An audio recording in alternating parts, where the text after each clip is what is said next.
नमस्कार, मी ॲडव्होकेट करिश्मा पुष्कर पाटील.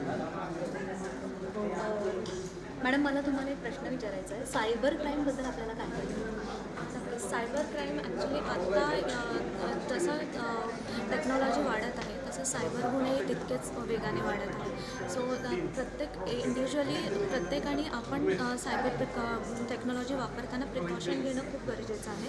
आणि जो आपण टेक्नॉलॉजी वापर करतो, सपोज आता एखाद्या वुमन स्टॉकिंग, सायबर स्टॉकिंग झालं, सायबर स्टॉकिंग ऑफ वुमन, तर अशा वेळेस मुलींनी गप्प राहण्यापेक्षा आवाज उठवणं त्या सायबर स्टॉकर अगेन्स्ट हे खूप आज गरजेचं आहे.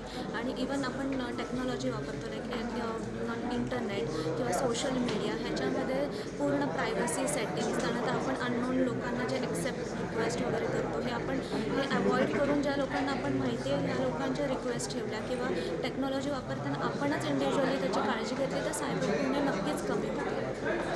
आणि TTF, दोन न्यायाधीशांच्या TTF आणि GCCI त्याबद्दल आपल्याला काही माहिती आहे? नक्कीच. मी स्वतः ॲडव्होकेट आहे. माझ्या केसेससाठी रोहन न्यायाधीश सरांनी मला खूप व्यवस्थित सगळ्या ह्याच्यामध्ये गाईड केलेलं आहे. आणि मी रोहन सरांबरोबर 1-2 वर्कशॉप्स पण केलेले होते MIT कॉलेजमध्ये regarding cyber safety and awareness. तर त्यामध्ये सरांनी मला भरपूर गाईड केलेलं आहे. आणि मला सायबर वर्ल्डमध्ये किंवा सायबर टेक्नॉलॉजी आणि ह्या सगळ्यामध्ये रोहन सरांनी मला नव्याने माझी ओळख करून दिली या क्षेत्रामध्ये. हा जो गौरव सोहळा आयोजित केलेला आहे तो कितपत गरजेचा आहे?